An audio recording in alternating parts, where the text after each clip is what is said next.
Some viewers may find the use of cuss words in this video to be offensive. Others won't give a shit. You've been warned. The underground. This phrase drives us batshit crazy.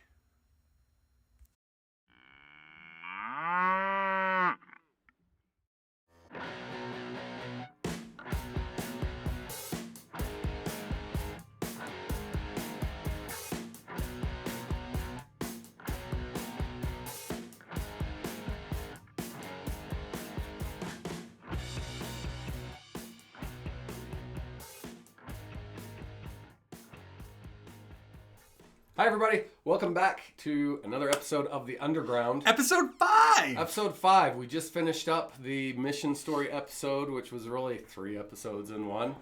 And got a lot of good feedback on that. We appreciate everybody watching those. But now we're going to get back to business at hand, which is finishing up our individual stories. Tonight's episode is all about Shawn. And so to lead us into that, Scott's going to kind of guide us through. You guys are in for a treat. I've actually really been looking forward to this episode. I have because you've got a really cool story. And who knew that we were ever going to get to this episode, because we thought that... I did. Oh, okay. Your mom was probably worried that we weren't going to get to it, but don't worry. Here he comes. Kathy. Sorry, Mother.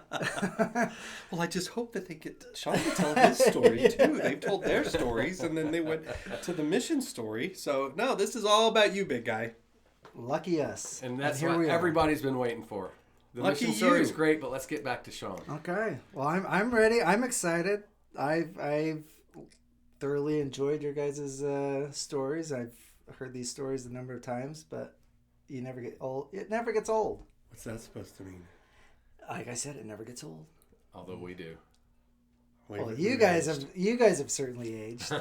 Well, then let's just let's get into cut the BS and let's just dive into it. There's probably going to be a lot less swearing in this episode because it's Shawn talking. No, I'm sure you'll find your spot. I certainly have a filter.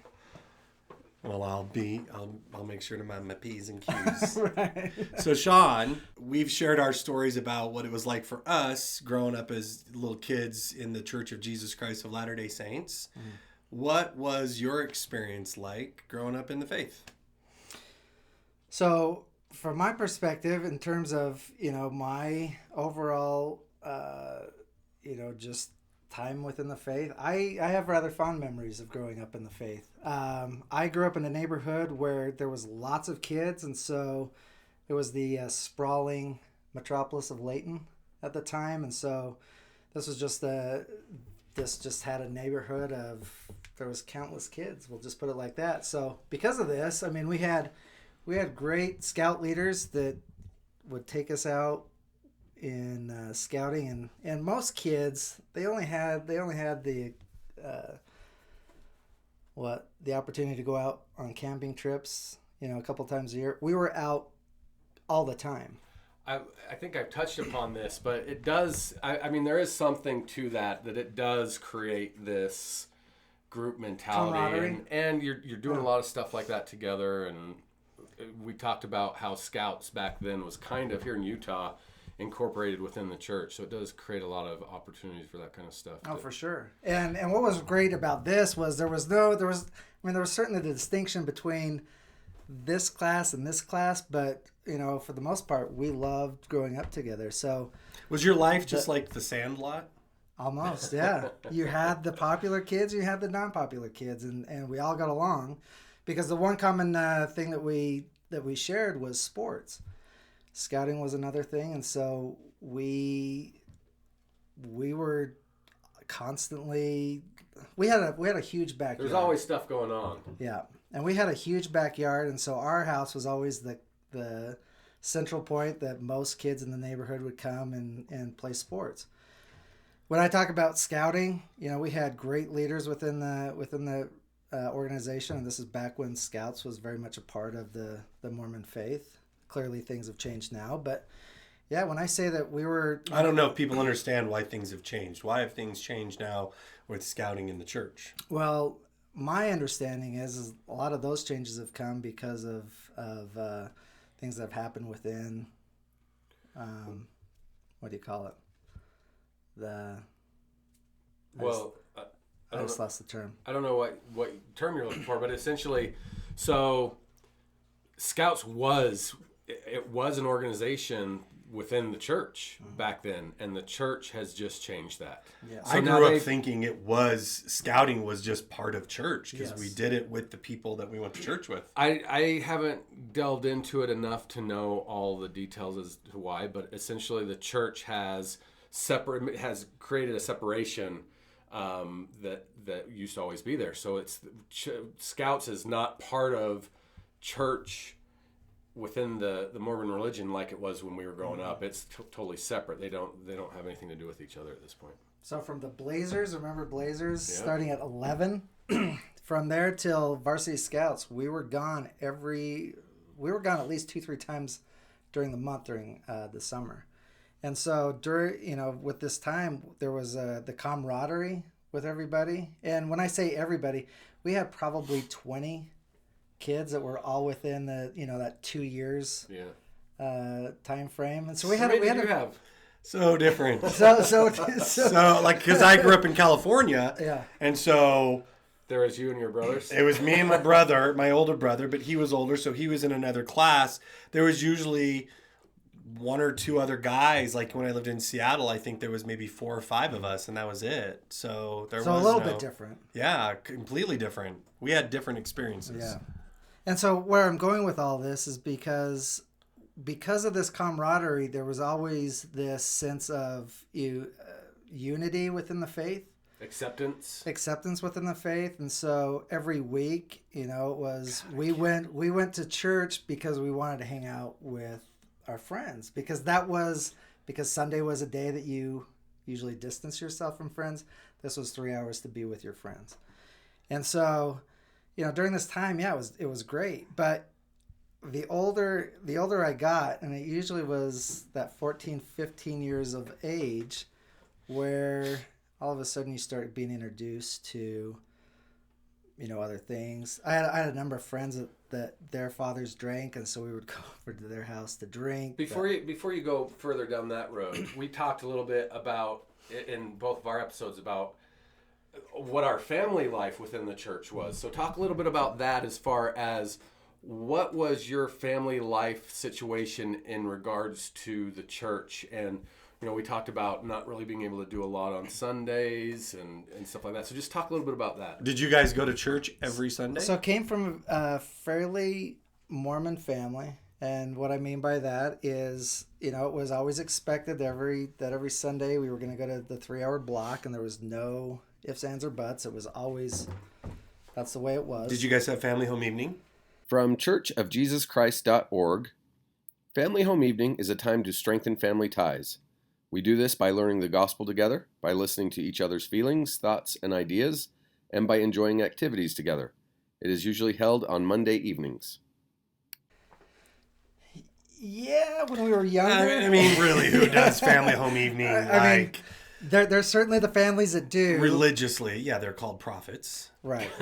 But everybody else, it's like, oh shit. But at our house, there's my first shot. at our house we had Others do. this like little wooden cutout of a house, and in each of the windows there was like the assignments of what Somebody got to prepare the treat. Somebody got to prepare the lesson, the prayer, the scripture. So certainly we had those. Okay, so you did family home evening for the most part. Yeah. You went to church every Sunday Yes.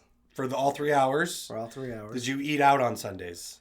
Now that was the big. That's where the when we were fairly younger, comes in? absolutely not. However, okay. when we got older, there was certainly the times that It's called mom's getting old. Mom's going, I'm tired of cooking. That's kind of what I want to find out more about, is were there exceptions to the rule? Like I think both of us yes. shared, there were a few older. exceptions here and there. Yeah. So how did that happen? Like, were there any or just none at the beginning, and it evolved into some, or how did it all work? Well, when you come from a family of 5 boys, and Sunday was your poor mom. Yeah, right. When their grocery bill was as much as the mortgage, we ate a lot. We called him Big Daddy for a reason. And in our house, if you weren't at the first of the line, you weren't usually going to have much to eat. And here's a unique thing about my family was my family, my parents particularly, they took the 2 years of food storage pretty serious. And so I just remember. How often were you sneaking into the food storage? Oh, all the time. Just eating handfuls of flour or like So rice. that's one thing we haven't really. Drinking milk out of the carton. So that's one thing we haven't really discussed, though. When you say that your family took the 2-year. So it was but big. Hold on. First, let's explain. Within the Mormon Church, you're kind of guided by the church leadership to have a 2-year storage of food and supplies for any emergency situation. And so some families really adhere to that and others not so much. And my family was very much of the adherence to the letter of the law when it came to the 2-year storage. You had 2 years of food? And let me explain. So our food storage was such that when our friends came over, it was like, it's like we're here shopping. I was going to say it probably started off as 2 years, but it probably didn't last 2 years for very long. Well, this is what I say, that my parents, when they went shopping, and they went shopping every week. Well, yeah, for the most part, it was every week. Their grocery bill was in excess of, and this is in the 80s when $500 to $1,500 was a lot of money when it came to food. So and it wasn't because they were having to buy food. It was because they were having to replenish the 2-year supply. Of not only the 5 boys, but the 5 boys' friends that would come and play. And yeah, so our food storage was my mom would fill up empty 2 liters of water, and we had a garage filled with 2 liters of water, like 7-Up containers and at least you were Coke containers filled with water. That was our food storage. Yes. I'm not kidding. I love you, Mom, but that's what we had. We would have been very quenched. Yes. And so when they would go and they would get like 10 gallons of milk every week. Because we like cereal, that we were eating cereal, breakfast, lunch, and dinner, and then sometime a midnight snack. So question, were your parents buying the name brand stuff or the generic stuff? Wait. That's a good question. Come on, it depended on the week. Come on. Really? Did it? Well, okay. So this is going back, this is how things transition, or just how they expand. Because usually, it was the Cheerios. I mean, we weren't buying Kroger oat circles. No, this is we back. were always this is back, getting the generic Fruit Loops and stuff. Oh. The white non-brand and name. Jack, bless his heart. Jack is Rick's dad. Jack, they taste exactly the same. No, they don't. No, they don't. No, the Fruit Loops of the non-brand to the Fruit Loops of the Kellogg's brand. Yeah, there was. Give us a thumbs up if you think it tastes different. Much. Thumbs up if that shit tastes different than the name brand. Yeah. Okay, so anyway, they're having to resupply for 5 boys and their friends. Yes. All right, so we're talking a lot about your food storage here. I think you might be trying to avoid certain topics. You said fairly religious. Where's the fairly aspect? Where was it fairly religious? Certainly it seemed like as we were younger, it was definitely, there was no playing on Sunday. There was no, at the beginning I remember not watching TV, but that later became acceptable. There was couldn't watch TV on Sundays? No Muppet Show? I had friends like that. Yeah. I had no Mutual of Omaha's Wild Kingdom? Well, okay, so and it wasn't Mutual of Omaha. It wasn't Jack Hanna or somebody like that. No, it was Mutual of Omaha. Okay, and then the Muppet Show. But anyway, so yes, there were certainly those. But as we got older, there was a little bit more leniency. I think it was probably around that 15 years. That's just where your parents are just like so tired of having to battle 5 boys. Here was the problem, because again, our yard was such that everybody came to play, and the kids in the neighborhood would come over to play, but we weren't allowed. And I think wait. There's kids playing in your yard, and all the Yeah. Hales boys are just lined up on the windowsill just watching. Right. Yeah. What? Oh yeah. Yeah, but then it changed to where, it was a little bit more lenient, and so it sounds like it was kind of similar to mine, where it was pretty strict to start off, and then there was an evolution where things got to be a little bit more lenient. So Okay, so I want to get to this number 3 where we're talking about teenage well, and that's where he was years, getting to when I girls, drugs, and alcohol. So ninth grade was definitely that transition of, I've got the friends who have the parents who have alcohol in the house, and so it was, I've seen that stuff before. I'd like to try it. And that just... Ninth grade? It actually started in 8th grade, but it was more 9th grade that... Oh, you can't whisper to them. They're watching.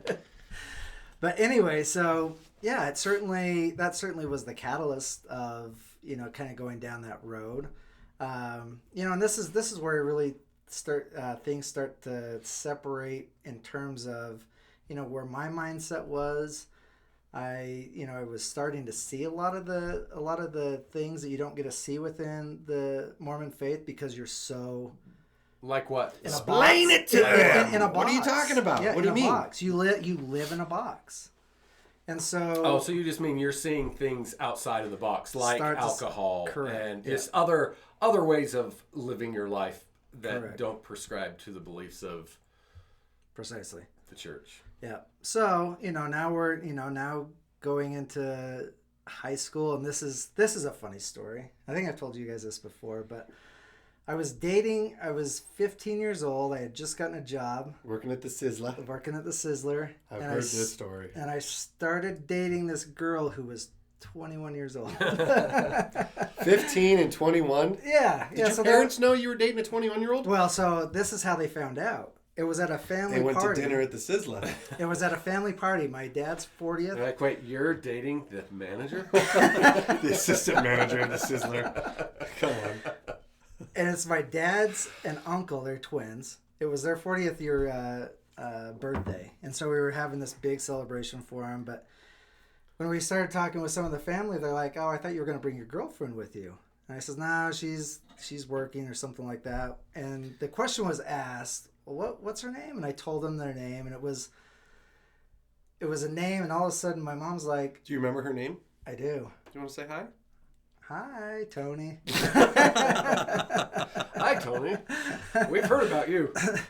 So I told them, oh, her name is Tony, and I gave them the last name, and my mom says, well, that seems to be a little bit different than the name that you told us. So now you're caught in this lie. Why did you tell them it was a different name? Because that was her married name. Her married name was the name that I gave, but her maiden name... So now you have to... So it wasn't that you lied, it was that you... So she was married? She had been married. She had been married, yes. Oh. She had a child. And so this was kind of my introduction to... Were you shoplifting the pootie? Don't shoplift the pootie. That was certainly my... You were shoplifting the pootie. I didn't shoplift the pootie.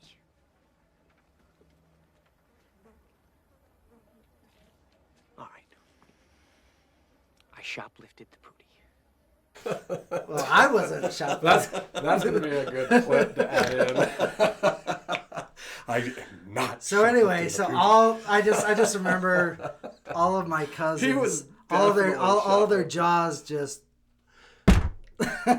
on the floor. And at this time, I'm like, their jaw dropped to the floor when they found out that she'd been married with a kid. Or that she was 21? That she was 21. Or that she wasn't the manager of the Sizzler, just the assistant manager. She wasn't even a manager at all. You know what? This blows me away. My daughter's 14 and a half. I can't imagine so she's a half a year away. I can't imagine her telling me 21-year-old divorced guy with a kid who's the assistant manager of the hostess at the Sizzler. No offense to any of you that work at the Sizzler. This was really kind of the opening of there's a whole new world outside of what I've been. Jasmine. A whole new world. Of what I've been taught. And so I start to become a little bit more liberal in my thinking, a little bit more distant from family. So, question, because I talked about, I think you too, I didn't experience any of that till after I got home from the mission. So any of what? The experimenting outside of the churches with alcohol and drugs and stuff. So my question is, how much of that stuff did your family know, and how did that affect your relationship with them?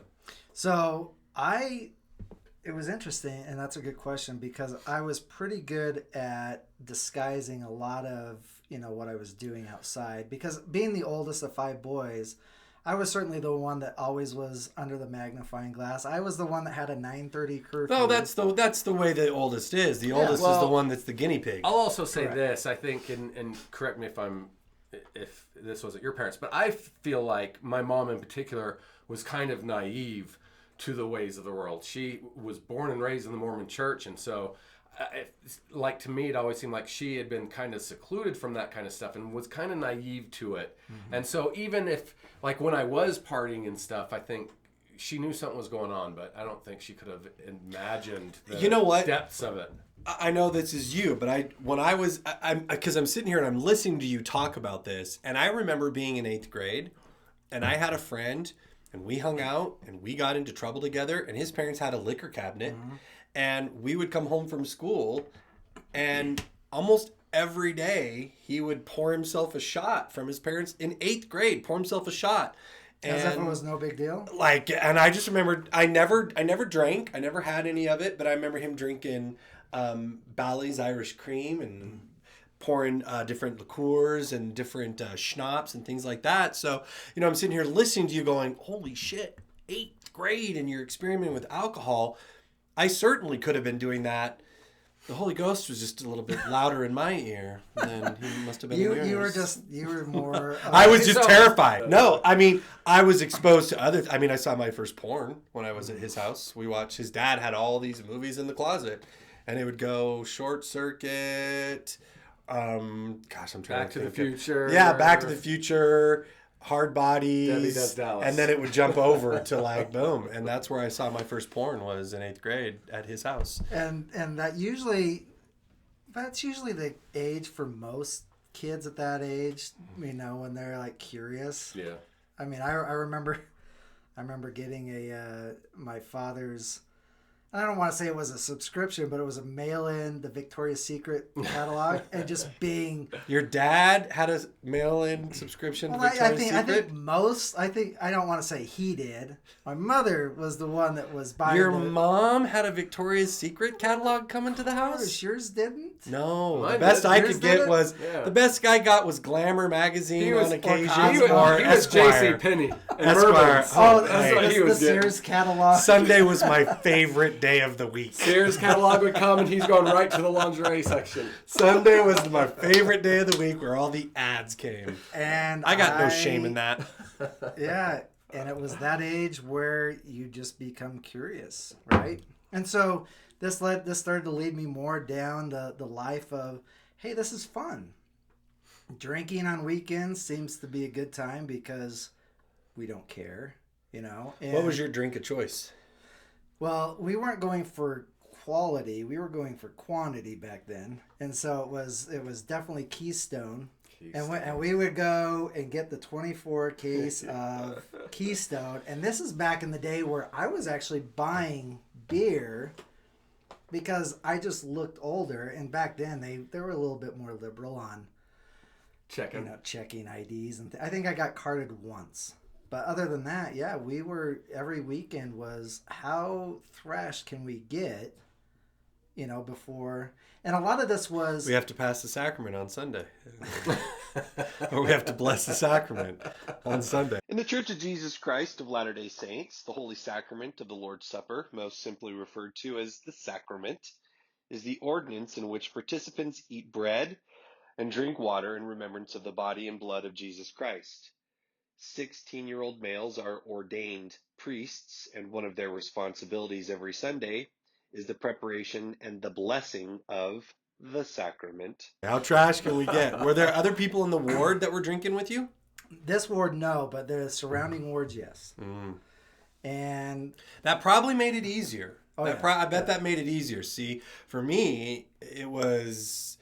The people in high school that were drinking were not... The Mormons were the nerds. We were the dorks. I can think of the guys in my priest quorum, and we were the epitome of not cool. Good kids. Good kids. Yeah, good kids, but I'll rephrase that. We were dorks. We were not the cool kid. We weren't invited to parties. You know, we were, Yeah. it was different growing up in Washington State versus growing up here in Utah. And certainly Utah still had the mentality of you shouldn't be doing this, but there were certainly enough Mormon kids that were my age that were. Right. Well, it's they're like you all, said, they're all Mormon. Yeah. And they're all going through that same phase Yeah. together. And Yeah, so, for sure. yeah. Crazy. So throughout my whole high school years, I mean, it was then, of course, you know, now we're in high school and now we've progressed past drinking. It's now, what's the drug of choice? And so experimenting with drugs was... So what was the drug of choice? Black tar heroin. I never did that because I hated needles. Okay, good. Right, But okay. I think the drug of choice was definitely... Had to be pot, right? Yeah, it was definitely weed, cannabis. I mean, you weren't doing absolutely. blow or anything back then, were you? Certainly experimented with that. Certainly experimented with a couple How does a of high things of schooler get acid. Well, I think we're getting. hands I think on- we're getting ready to hear a story about experimenting with something a little stronger than weed. No, Oh. that's Jose Cuervo. I know that story. That's Jose Cuervo. But- what about the lagoon story? Oh, so lagoon. so I had a good friend and he and I want to say older brothers or cousins. They ended up going to Jerry Garcia, the Grateful Dead concert in Las Vegas. And when they came back with these sheets of paper. And you're like, well, that's cool, but what is that? They're like, well, you want to see? And so they started cutting them up. And it was this day that we go to Lagoon and we drop acid and dropping. Hang on a dropping second. For those of you that don't live in Utah, Lagoon is Utah's kind of amusement park. So we go to Lagoon on this trip to where Literally, where all of a sudden, and it wasn't one thing that we dropped; it was two things we dropped, and so you'd never dropped acid before, never had experimented this because mostly at this time it was all cannabis and so it wasn't anything psychedelic. It was all just uppers and downers. correct. But then all of a sudden, when it hit, I can't imagine being at an amusement park. it hit. With all that visual stimulus that's going on the first time you experiment. And- I've never done just acid, so find- I don't even know what that's just- even like. It was, What's that like? and it was. And it was funny because I certainly thought I was a ninja. I probably didn't look like I was a You ninja. turn into a ninja on acid? Oh, I was doing cartwheels We because need to I. drop some acid. This is at Lagoon, trying to hide behind trees and garbage cans Wow. because everybody knows that you're certainly Really, what he looked tripping like was out. one of those cartoons where there's a really big fat guy hiding behind a little skinny pole, and he thinks he's hiding. Yes. They can't see me behind. I can't wait to this find cup. the image of that we'll just edit it right into that. If I hide behind this Like cup, Chris nobody's Farley gonna had. Not that you were fat. No. No. No, but I'm certainly larger in stature, and this is where this. I'll get to that in just a minute. So anyway, that time was pretty unique, but it was a time where now I'm a senior. Look, we know you did a lot of drugs. Shawn did a shit ton of drugs in high school. Well, it was certainly experimental time, yes. But there was Do this. your parents know that you were doing drugs in high school? No, it was They it do was now. it was after I certainly alluded to. It wasn't as They know great that as a you've done kid. it? Oh yeah. Okay. But there was this one time that I played football, and this was the year that we made it. Leighton High had made it to the state playoffs for the first time in 92, a 91. decade at least. But so we ended up falling short. But my friends and I, we go to the state playoffs, which is always held at Rice-Eccles Stadium, where the Utah Utes play. And we had decided to take this acid that they had come home with to the game. While we were at the game, it started to snow, and it was at this time Like snow? no, snow, okay. snow. It was also Literally at this started to time that it started to all of a sudden hit. Well, we got to Are you drive thinking home of all in the this. clips of drug usage that No, we're going to be putting I'm into imagining acid starting to kick in, and then you've got snowflakes coming down, and the trip that way. And it wasn't just snowflakes. It ends up turning out to be a whiteout. And I got to drive home. And I'm driving, and the car of choice that I got to drive was a custom van, a Ford van. the shaggin' wagon. The shaggin' wagon that I think seats, 9 people. But I'm pretty sure we had 25 plus people. Nice. Anyway, so we're driving home, and it's a whiteout, and I'm driving just going, shit, holy shit, the whole way home. Well, after dropping everybody off. For people that don't know, Rice Eccles Stadium is about 30 minutes away from Layton. Oh, yeah, 30, yeah. 20, 25. Well, and then after dropping everybody off, Yeah. you're well over an hour. But I get home unscathed. Go to bed. However. Go to bed. Well, it was the next morning at I think 6:30 a.m. And my dad comes down and says, "Hey, do you want to explain why the van is parked in the front yard and not the driveway?" I wish there was a picture of that. I'm sure it was a video. And where we lived in East Layton, it was like we got just an enormous amount of snow. And so somehow, I don't know how, I had gotten the van over the snow embankment and parked it what I thought was in the driveway, but it was in the front yard. Wow. Maybe I hadn't made it home okay. All right, so jump forward now. Senior trip, something big happens. So senior trip, this is the culmination of, hey, we made it. I graduated, thank God. And we take a senior trip down to Florida, or not Florida. For the record, you graduated in 93? Mm-hmm. Okay. Yeah. So we take a cruise, the Riviera cruise, a 7-day cruise down to the, I think they call it the Riviera or something like that. We'll just say as soon as you I leave went on a port, paintball trip to There's California. no way I would have been able to. I drove with my friend to California. Scott, Chad and Austin and I did a paintball trip to California. We drove to We California. did a couple professional paintball. I think the was- highlight was we saw Jurassic Park twice. again going back to the we were dorks. But I'm just kidding. We stayed with my cousins. Went to see my grandparents. Man, you guys had a rager. Meanwhile, you're dying on the All right. Caribbean. So we go and we get on the trip. We get on the cruise. So we are now down at the liquor or the gift shop, and I buy. So of even course, there, they were letting you buy liquor? On the because- boat, you can because- drink at 18. Yeah. You can drink. It's International waters As soon is as you 18. leave, where I'm did you self-convinced. go out of? We left out of what do you call it? Southern California. Oh, okay. Not San Jose. My God, what is it called? San Juan Obispo?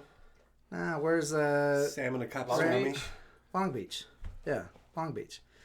And I get the drink of choice, which was Cuervo and schnapps. Oh, gosh. I can't drink tequila That just gave me the chills. because of Jose Cuervo. Oh yeah. Well, I can't drink it Just not a good... to this day because of what happened. So we go back down to our staterooms, and we start pounding, and I drink the 5th of Jose Cuervo. In an hour, So you've drank a 5th of Jose Cuervo, and now you're moving on to the schnapps, and And you've only been on the I'm boat for maybe a couple of hours. a couple hours, yeah. And all of a sudden, all I remember at this point is I had the top bunk. I remember getting off the top bunk, opening up the door, and that's where lights out. 2 days later, I wake up in the nurses station. Wow. As the nurse is telling me, "Oh, you're back with us." I'm like, still trying to Where did I go? Did I go somewhere? still trying to orientate Orientate. orient myself with where I'm at. I'm in the nurses station, and she proceeds to start telling me now that the amount of alcohol that I've consumed should have killed me. In fact, she says, if it wasn't for your large stature, and again, I'm 6'4", I'm such a 225. husky boy. I'm okay. I was I was athletic in high school, but she's telling me if it wasn't for your large stature, you should be dead. Wow. So were you just passed out, or were you like in a coma for 2 days? I was passed. I mean, I had to have been in a coma of some sort, because usually when you pass were in a out, Jose coma. All I can say, Yeah. all the partying I've done, I've never gone into a coma. Never. I've only blacked out once. yeah. But it was this moment that really kind of changed my paradigm with, death, being faced with death for the first time. That's when salvation started to. Yes. Come And into So play. is it just you got a taste of it, and it just makes you start thinking, what the hell if I died? Where would I go? Type of a thing. Absolutely. And then everything that I was taught as a kid when it came to the faith, and you talk about salvation. Salvation was really that word that really, resonated with me in terms of what was it? What did it mean? And this is where I start to really, have the understanding that if I continue the way that I was, it wasn't probably gonna end well. And so this is where I started to really kind of look more into, God and, is everything that we're talking about within the faith, is it true?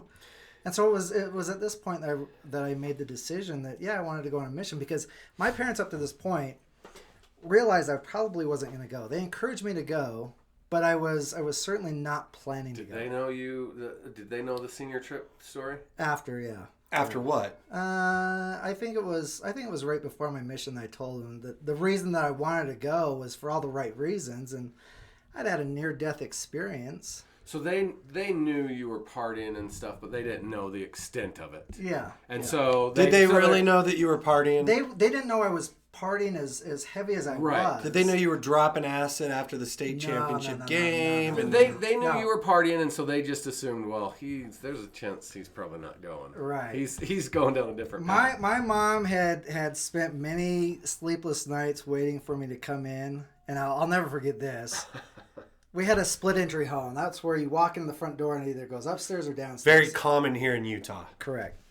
And so many nights I would come in, sneak in through the garage window and come in, and there's my mother sleeping on the stairs going, oh, now I've got to tell.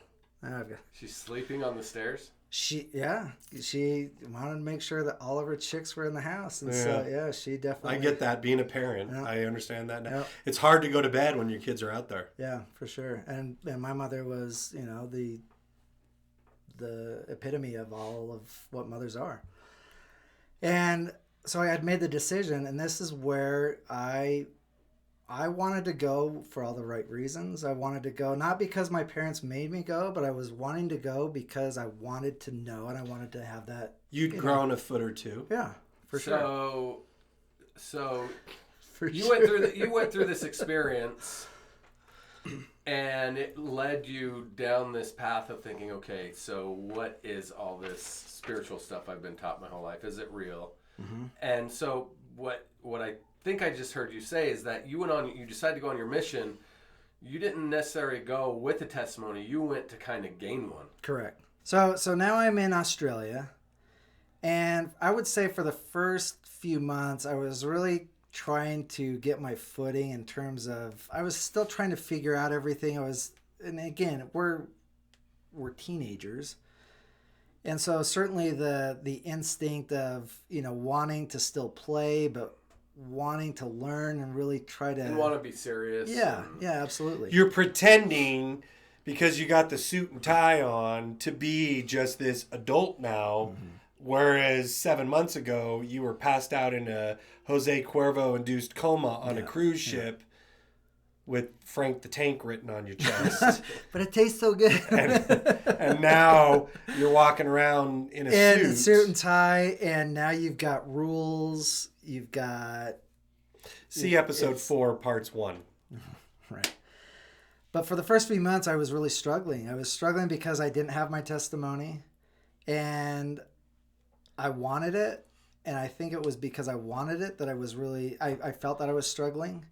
And really kind of my, one of the... I'll talk about pivot points, but one of the pivot points on my mission was, I think I was out 4 or 5 months. We were teaching an investigator. and I hadn't learned the discussions. And in our mission, you have to memorize the discussions. Yeah, we talked about that. There's Yeah. 12. There's Yeah. the There's discussions. the first 6, and then after they get baptized. But essentially, before they get baptized, there's 6 discussions, and you're meant to have these memorized and kind of recite them by memory. And so I'm reading out of the book, word for word. Most people believe in a supreme being. So I hadn't memorized it. Well, we were teaching this investigator, and I think we're on the second discussion, and I'm reading it, and all of a sudden I hear, Elder Hale, shut up. Was it God? I look up, and she's like, put that book down. You don't even believe the stuff investigator? that you... Oh, yeah. You don't even believe the stuff that you're telling me. She says, I want you guys, I don't want you to come back here until you know what you're talking about. Wow. And so that for me, that was a pretty That's humbling harsh. experience. Like, what went through your mind in that moment? I was humiliation, because Were you kind of defiant or no, I was humbled. I sat back in my chair, like were you and I like was she's like, right? look, Were you yeah, like she's yeah, right? She's yeah. like I How long had you been out at this point? like 4 or 5 months. Wow. Yeah. And so that for me was really, okay, on the knees, God, you've got to, not God, Heavenly Father, please help me.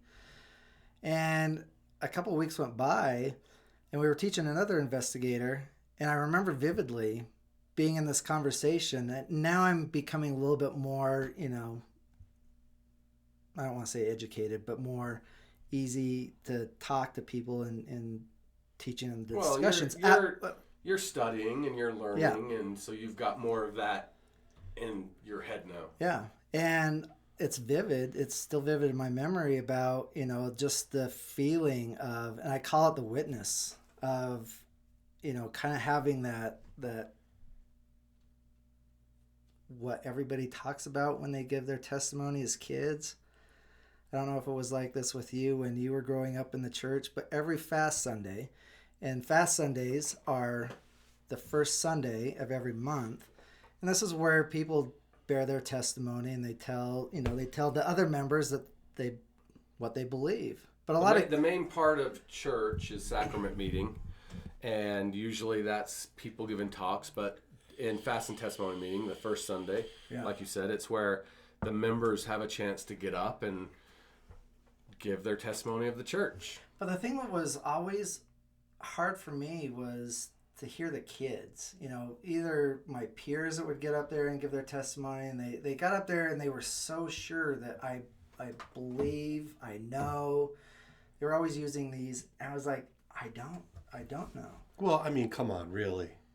These are kids that are standing up and they're reciting what they've been told to say. It's like learning anything in school, learning history. They're learning what to believe just as if they're learning in school about the Revolutionary War or Civil War, just it's parts of history. So they're just regurgitating things that they're told, and they have no reason to not believe it. Well, it's coming from your parents, and you believe your parents. I know that there's kids that are out there that have bad parents that do bad things to them, but not just we had good parents. Well, it's not just their parents either. You're learning it from other, teachers. Yes, adults, but it's reinforced in the home, and it's if my parents believe this. I believed in Santa. Mm-hmm. Who did I learn from Santa about? My parents. My parents told me that Santa was coming. That's a great example. Who did I believe in? Who did I believe? I also believed in these other things because my parents told me, because their parents told them, and that's it. And so you just had this, which is amazing to me because thoughts like that never occurred to me till much later on in life. Yeah, but he's that's what I'm saying. The fact that you were having these kind of thought processes in your head so long ago, it says something about where you were. And when kids get up there and they're so absolute, and I know the church is true, I know Joseph to be a true prophet, I know the Book of Mormon, all these things, and yet I didn't have that, and that was always troublesome to me. And so now I'm becoming a little bit more confident in myself because I'm memorizing the discussions, and we're teaching, and I have this what I call a witness. And now that I look back on it, I know what it was about. I mean, essentially we were talking about love. You know, Jesus, all of the things that Jesus did for everybody. And so all of a sudden it was like, this is it. This was the thing that I guess I had been waiting for. And that gave me... Do you think it was because you were looking for it, and so you were Yeah, like, come yeah. on, show me a sign. Come on, I'm ready. Show me a sign. Yeah. Oh, yeah. And then So something certainly- happened and you were like, okay. Certainly Well- that has the thing to play in it. Sure.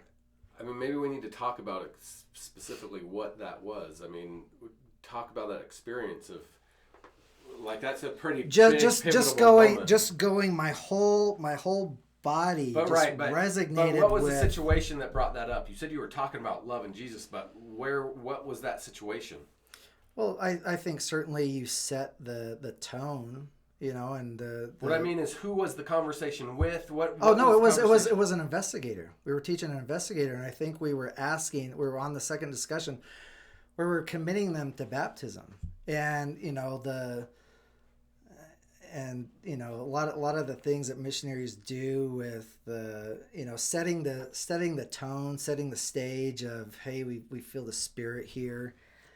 And this particular day, I was in that mindset.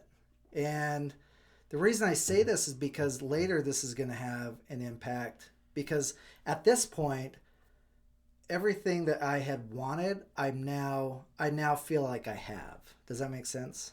As far as from a spiritual Correct. standpoint. Yeah, especially You feel like within you've the been Mormon given faith. the answer that you've been looking for Uh-huh. to believe that you're doing the right thing, Yeah. you're teaching people the right stuff, that you're down the right path. Correct. And the family that I came from they weren't scriptorians. They weren't Your family? but they were very knowledgeable within the scriptures. I mean, they didn't go to school. They weren't scriptorians, but they were very knowledgeable within the scriptures. They didn't have a degree that said you're a scriptorian or whatever that they do. But within my family, I mean, my dad could recall scripture just like this from the Old Testament, New Testament, Book of Mormon. Yeah, BC. like I know your dad. I've Yeah. met your dad. I would say your dad is definitely more of a scriptorian than my dad was. My dad knew like the basics. Yeah. My dad probably knew less because he didn't come from that. So like when background. I met your dad, he was almost intimidating with his... Yeah, he was, I would say, very knowledgeable. Right. Yeah. Right. So... And from this... Not that I'm trying to counter what you're saying, but it comes as a surprise that you would think that, because maybe you need to go live with another family to realize how much your family was really indoctrinated with scripture. Sure. But when you can recall scripture word for word, I mean, that was impressive to me at that stage in my life. That's what I wanted, going out. I wanted to be able to, because I'd never read the Book of Mormon. So now I have this renewed determination. I get transferred to this a new area, new companion. He's checked out for the most part because he's going home. Who's this? This is Holdridge. Oh. He's going home in a couple months, but I'm only together with him for a month. And when he leaves me his entire library of Mormon And he had a material. lot. I remember I served with him. He was my trainer. Yeah. He had a ton. I remember going, dude, this dude knows all religion. Yeah. And you're right, because not only did he have a lot of the Mormon material, but he also had a lot of different denominations. He also had a lot of comics, but that's a different. I've got those comics. But anyway, so he leaves me his library, and I have this thirst, this unquenchable thirst of... Did you kill him off? No, he had like 2 months left. Okay. And he finished in Frankston, I think. But so I'm now diving Head first into all this to where... into both Mormon and non-Mormon theology. And then I also had... Dangerous territory. Uh-huh. Did you feel like you were doing anything wrong? Because you're kind of told in the Mormon Church not to delve into that stuff, because it will just lead you to. But I was looking at it because I wanted to understand, because I thought in order to be an effective missionary, I wanted to know, to be able to not bash with people, but just be able to have an intellectual conversation. Right. So bashing is like being able to get into like really deep scriptural arguments with, trying to prove each other wrong, basically. Yeah. And we do. All of a sudden, I start tracting into Isn't that amazing? The Baptist preacher, or somebody who knows the Bible very well, and now I'm getting to a point where I can have that intellectual conversation to where I'm not just a 19, 20-year-old kid having a conversation with an adult. Right? You're now more educated on the subject matter. Yes. But because of this, now I'm being schooled in my own theology. Yeah. Like, did you know that your religion, or your, I'll just say religion, says X, Y, and Z? And now I'm starting to go, well, I'm not familiar with that, so I'd write it down, and I try to look it up with any of the reference books that I had. If I didn't have the answer, can you think of any off the top of your head? Well, a lot of things with pertaining to Joseph Smith, polygamy. Enough said. Yeah. Which back then, it wasn't like you could jump on the internet and look up information about it. I know for myself, I just took it as information that people didn't know what they were talking about. Yeah. It was just them trying to blow smoke.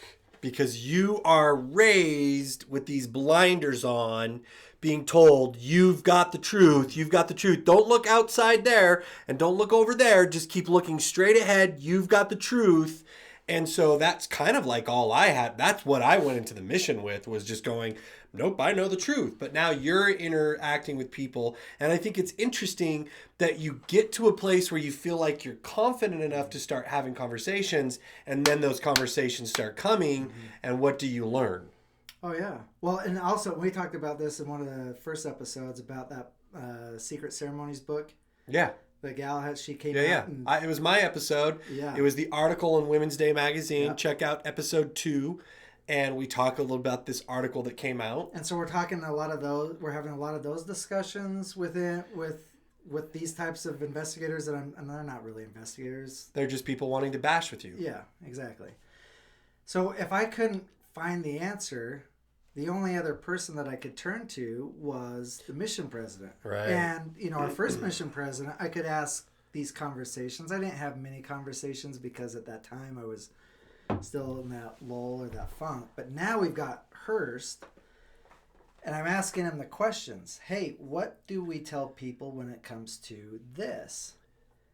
And his response, I think it was the second interview with him, he tells me, well, Elder Hales, we just don't look at stuff like that. In fact, we consider that spiritual pornography. So the history about the church, the history about Joseph Smith, the history about the difference between, what we're told about him being a polygamist versus what was actually going on, the history about the different visions that took place. Mm-hmm. And you're saying, how do I talk about people that are bringing this up? And he's telling you that's porn. It's just anytime you start asking questions that don't go along with the cookie cutter perfect image that you're given as a child growing up in the church, you're told, oh, you shouldn't be delving into that because kind of information. Anti-Mormon. Right. But how is it anti-Mormon if it's history of the Mormon church? But again, we didn't have the ability. Yeah, we didn't have the ability to back it up. Yeah. I know, but that's what I'm saying. He had to have known. He was 70 years old. How did he not go, look, Elder Hales, yeah, there's a lot of stuff that's out there. There's a lot of discrepancies. There's a lot of confusion as to what vision really took place. There's a lot of, Joseph Smith actually was a polygamist. He had multiple wives.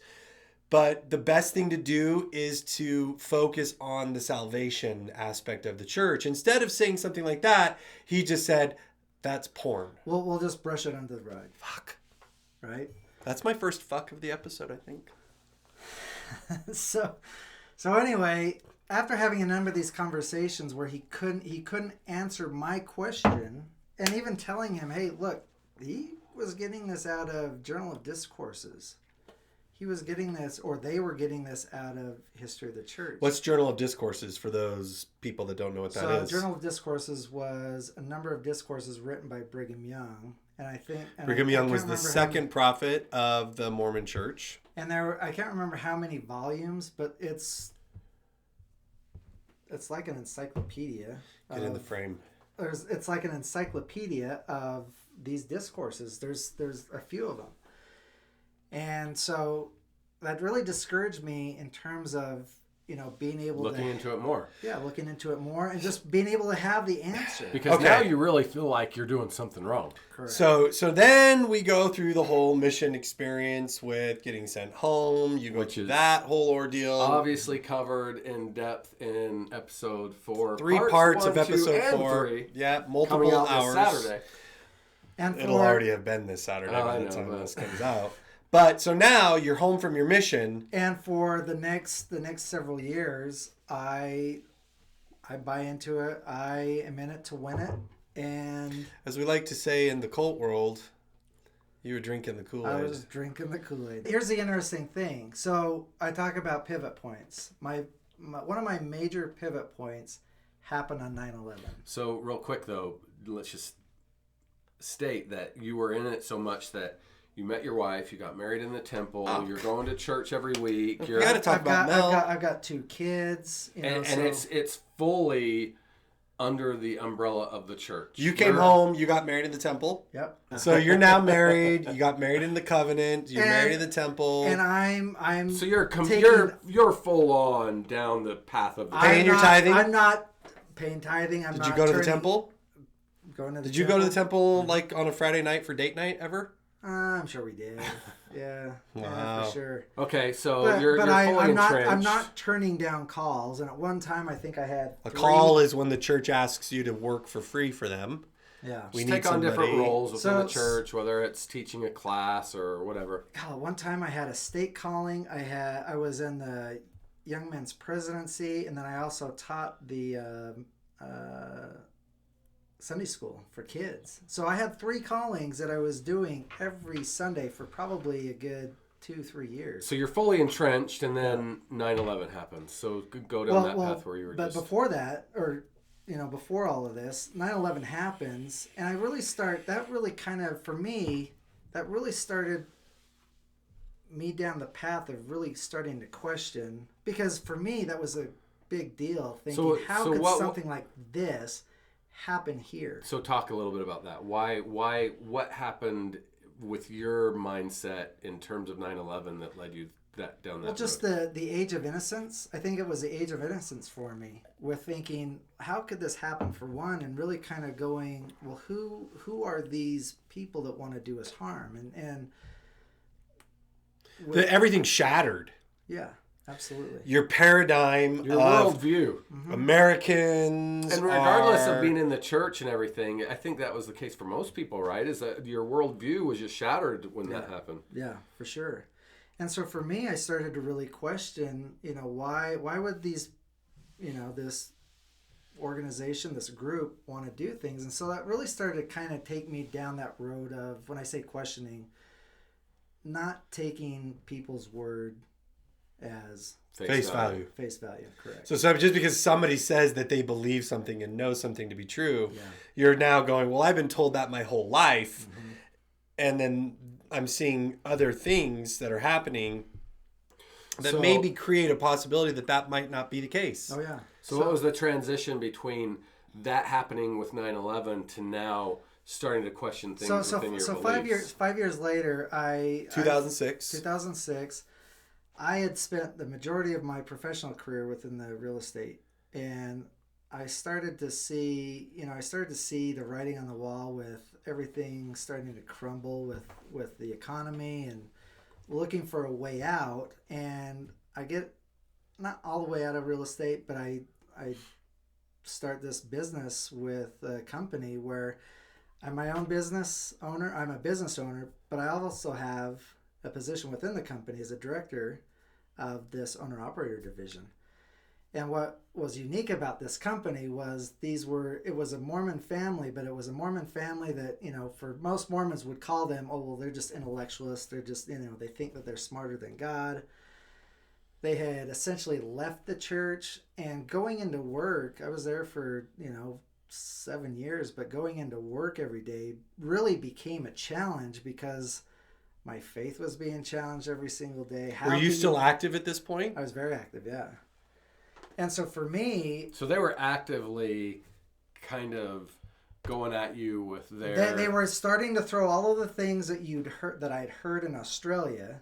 But at this time, they've probably start having more information to back up their claims with. Yes. Because of the internet? Yeah, because of the internet. So I took it upon myself to want to prove these owners wrong. So these owners were Mormon. Mm-hmm. That had left the church. And they're now bringing different information to you. They were bringing different information to me, but they were doing it in a derogatory way that I started to find my career being in jeopardy. Well, you were uncomfortable. You were uncomfortable being there. Like, what's one of the things that they were talking about? Well, one of the first things that we started to talk about was the Book of Abraham. Okay, well, we all know that the Book of Abraham has its... The Book of Abraham. Issues. There were black magic, Joseph Smith, practicing black magic. Okay, so for those people watching the Book of Abraham, Joseph Smith was given some Egyptian papyri, and he translated it, and it's considered to be Mormon it was scripture. Supposed to be part of the Dead Sea Scrolls, right? Is what they said. Well, kinda, but didn't he purchase them believing that they were part of the Dead Sea Scrolls, and then he translated them to become this Book of Abraham, another addition to the Pearl of Great Price. The Bible is basically... But another addition to the scriptures that Mormons have along with the Bible and Book of Mormon. Yeah. Jump forward to, modern times, and it's been proven that that's not accurate at all. Egyptologians have all agreed that Joseph Smith was completely off. It's not what he translated it to be. So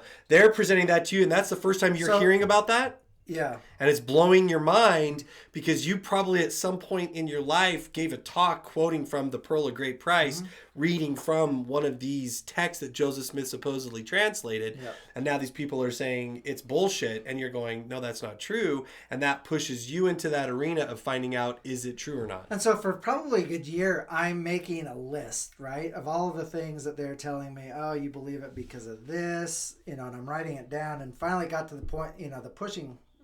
I'd been pushed the tipping point, but I'd been pushed to that tipping point to where it was like, okay, now you've pissed me off.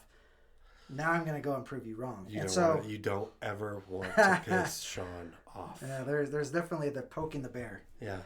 So I start going down the rabbit hole of truth, of being able to there's some way of being able to prove these guys wrong.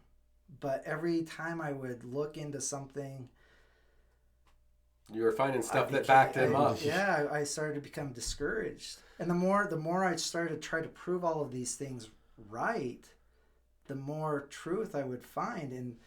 And what was interesting was we were talking earlier about, things being considered anti-Mormon. But it's not anti-Mormon if it's Mormonism. So if it's the history of the Mormon Church, or if it's things pertaining to Mormonism that are actually not true, like blacks in the priesthood, that whole thing always used to worry me. Why did we have to alienate them for so long? And come to find out later, when you say blacks in the priesthood, the Mormon Church has a really bad history of racism that prevented African Americans, anybody with dark skin. The Book of Mormon actually classifies those people as being the seed of Cain.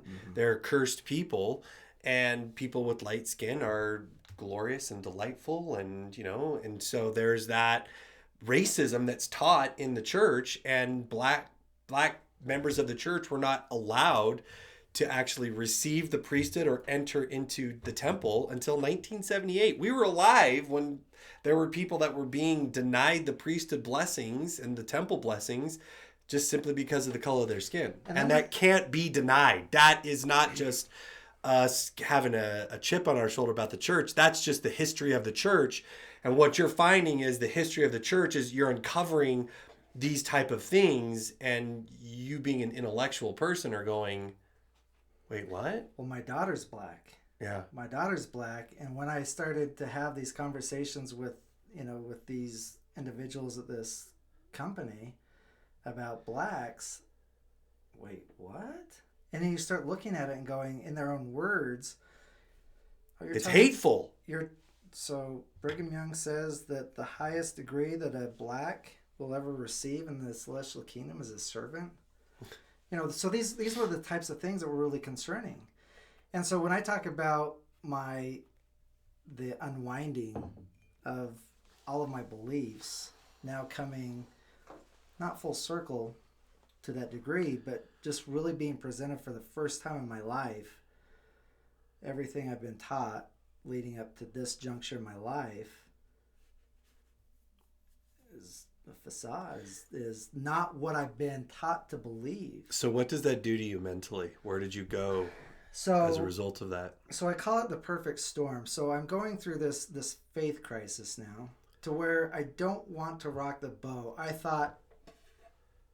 was thinking, I'll just be able to go and, go through the steps and not really have it affect me. But for a year and a half, I tried to go through the steps, and it became hard. Not just hard, it became difficult to go, I can't listen to this anymore. People saying I know it's true without knowing why it's true. What says it's true? Because somebody's told you? Because your parents whispered it in your ear? And you had a warm, fuzzy feeling. And I'll never forget, one of the last callings that I had was teaching the 5 and 6 year olds. And it was our class's turn to present, or to do the scripture, the talk, the what do they have? They have like 3 or 4 different things that, kids during primary will to participate in. And what was interesting is at the end of all of these talks, scriptures, spiritual thought, the parents are there helping their child, being able to get through the talk. And at the end, what do they all say? I know this church is true. I know Joseph Smith was a true prophet. I know the Book of Mormon is true. And at that point, I was like, this is where it starts. It starts at this age. And all of a sudden, all of my worst thoughts, all of my worst fears have now just been realized, that we're conditioned to think these things, to believe these things. So in the church, there's a saying, choose the right, CTR. Little kids get these CTR rings that they wear. And I remember talking with you, and you said to me, do you know what CTR really should stand for? And I said, what? And you told me, conditioned to regurgitate. And that's literally what's going on as kids growing up in the church, is that you are just being conditioned to regurgitate the same story that your parents have said, that their grandparents said. I mean, it only goes back to 1830, so it doesn't go back very far. But all of that is evident because, like we've talked about in other episodes, you could go to any chapel in a different state, in a different country, and you're going to hear those same exact words being born as a testimony. And it's just, you've been conditioned to say what the general authorities and the leaders of the church are teaching the parents to teach their kids, and what's being taught in primary. And it's just a vicious cycle. And you were at that point, it sounds like, where you were just going, okay, no more, I can't do this anymore. Yeah. And so then I started to become vocal. I started asking my father, having intellectual conversations of, hey, did you know this? Or did you know this? And I mean, we would have many conversations with going through almost everything that you could possibly think of. In fact, I remember getting this book, and it was called In Their Own Words. And it was talks given by prophets of the church, members of the 12 apostles, many of the leadership of the church that had all of these, I don't want to call it blasphemous type stuff, but a lot of stuff that today, if you go back and look at, it's like it would blow your mind because we're not taught that. But this is what they're taught. This is what we've been taught to believe. And the thing that's funny is when it's something that goes along with their beliefs, it's because they're men of God. Mm-hmm. When it's something that people point out as being wrong or bad or not along the beliefs, then it's because they're just men and that they're not always talking as prophets and apostles. Yeah, that's the excuse.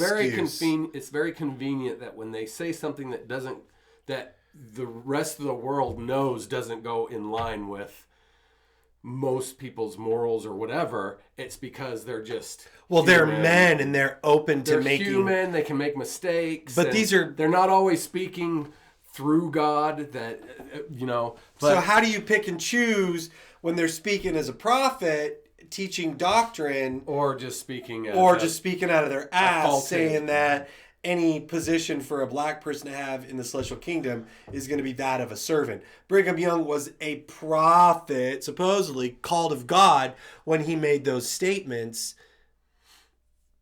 Come on. Correct. So now all of a sudden I'm starting to share this with friends that we have within the church, and because I'm questioning, all of a sudden it starts to have an adverse effect with the friendships. So that's what I was just going to say, and that this would be very different telling people here in Utah, the majority of which are Mormon, mm-hmm. to maybe elsewhere where you're telling people who probably aren't Mormon.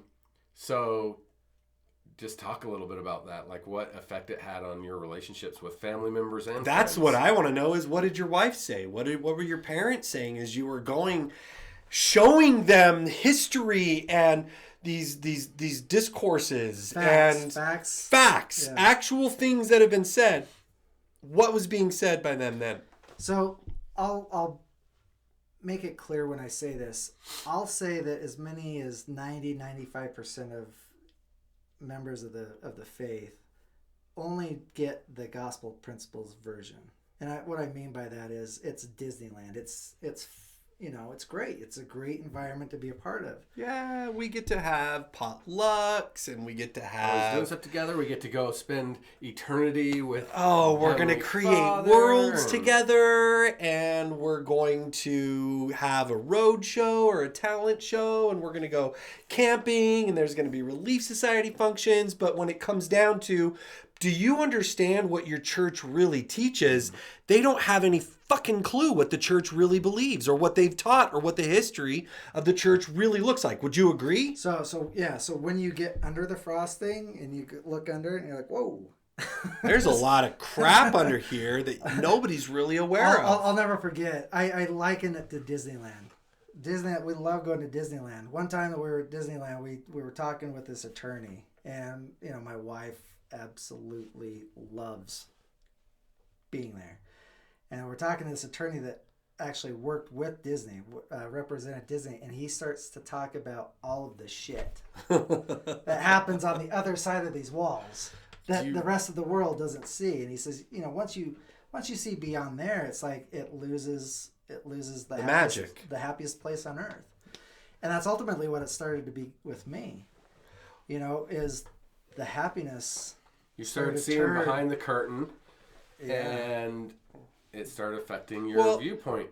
Nobody wants to go behind those gates at Disneyland that say cast members only, because that's where you see Pluto having a cigarette. So I've had a job for the last year or so working at Vivint Arena where the Utah Jazz play, and so we have a lot of different events, and so we've had Sesame Street on Ice and different things, and so they cut off the ability for the audience to be able to go to a certain point past in the arena. And the reason is because Big Bird is such a heavy costume that they basically, when the person inside of Big Bird goes backstage, they get like a chain, and it looks like Big Bird is hanging because they have to lift it up off of the person, and then they just have it hanging, and they don't want people to see visuals like that when they're coming to see this magical thing of Big Bird and yeah, it's the ugly side of it. And look, if you look at the Mormon Church, what do you see as representations of the Mormon Church? You see clean cut, wholesome families. You see these beautiful temples. You see these, just these gorgeous buildings. And that's the surface level. That's what they want you to see. We've shed light on the inner workings of what it's like to communicate with these leaders of the church in our episodes, talking about what it was like to talk to a general authority that was a complete monster to us. The history of the church is riddled like Swiss cheese with so many things that I think that if people in the church would look at, they would go, just like you, what the fuck am I reading? But I think to some degree that's why they choose not to. Well, that's the reason that they choose not to is because they don't choose not to. They're told, just like you from President Hearst, that's spiritual pornography. You don't read anti-Mormon literature, but the problem is, what do you classify as anti-Mormon literature? Is it the history of the church? well, Is it somebody's opinion? Also, opinion? ignorance is bliss, right? Yeah, and that's it. So rather than going down this deep, dark pit that is going to unravel all of the belief systems that you've had your entire life, I'm just going to stay ignorant to it because that's a happier place for me. Yeah. I can ignore this. I can block that out and live in this. It's like the Matrix. I know this steak doesn't exist. I know that when I put it in my mouth, the Matrix is telling my brain that it is juicy and delicious. After 9 years, you know what I realize?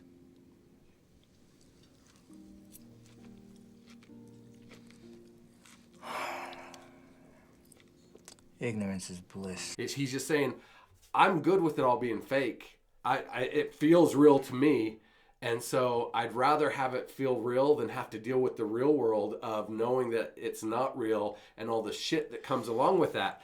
And so from this perspective, it's like they're saying, I'd rather stay ignorant. I can stay in this little, this dream world that we've all been indoctrinated with.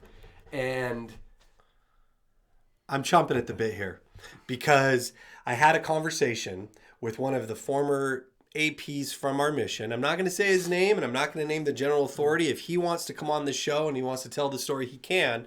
But I'm going to relate what he told me. He met with the general authority because he had gone through a very similar experience that you had gone through. Now, this is what he told me in his own words, that he was serving in the bishopric. Somebody came to him, much like those people that you were working for, came to you and started giving you the information.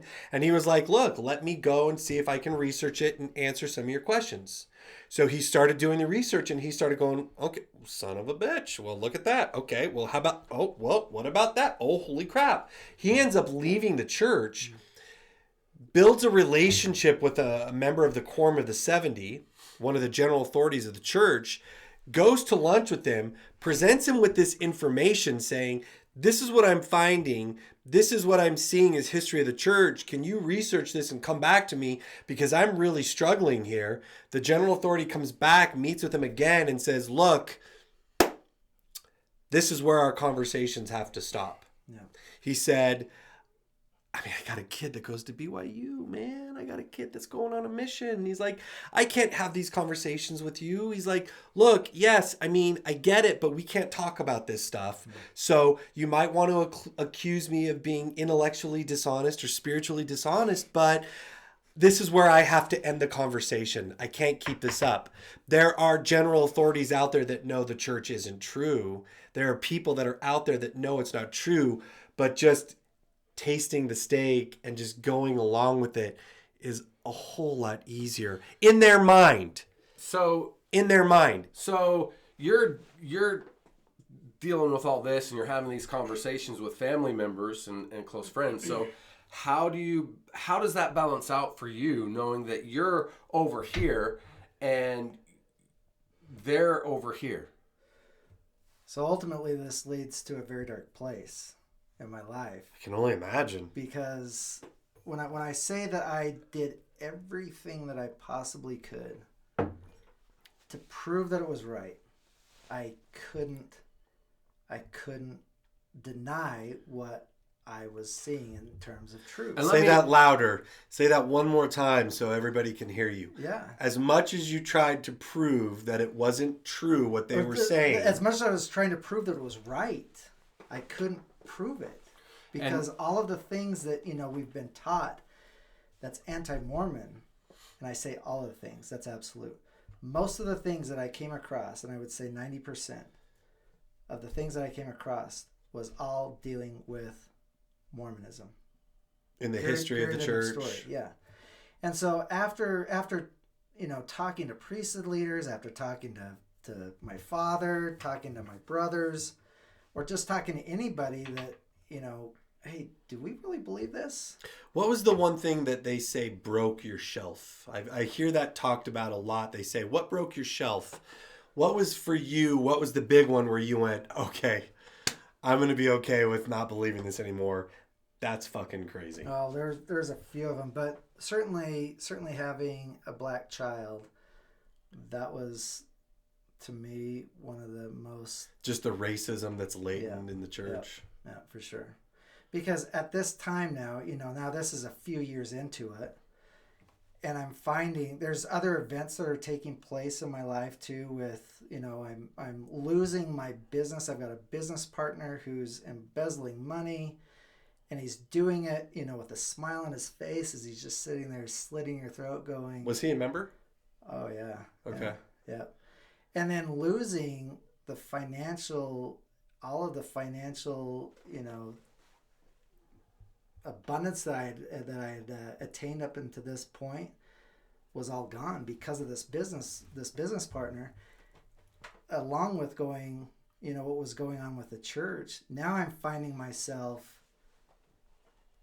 just at this point in my life where the feeling of just being utterly alone and broken led to some pretty dark, times in my life. Because at this point, you're kind of on your own, right? Oh, yeah. You're the only one in your family that's left the church? Yeah. Well, Your immediate family with your wife and your kids, plus your parents. Mm-hmm. Do you have any family members that aren't active? I mean, I've got cousins that are distant cousins that have left. But Yeah, but nobody counts cousins. We were never close enough to really have those and conversations. when was this? Because there was a time where even we didn't communicate all that much. So even though we might have been going through some of the same stuff, I think you, as far as myself, because I'd been out at this point for years. Yeah. Yep. But like, really, you must have felt like you were alone. I'll put it this way. When I say dark times, it was dark times to the point of where I was considering suicide. Check, please. Yeah. Because I was done. I had no way of being able to make sense of anything that was going on within my life at the time. So you're that low. So I'm low enough. How do you start to make sense of any of it? Well, here's ultimately what it was. I knew I had planned the day that I was planning to check out. Like and like that, all the details, how you were going to do it, everything?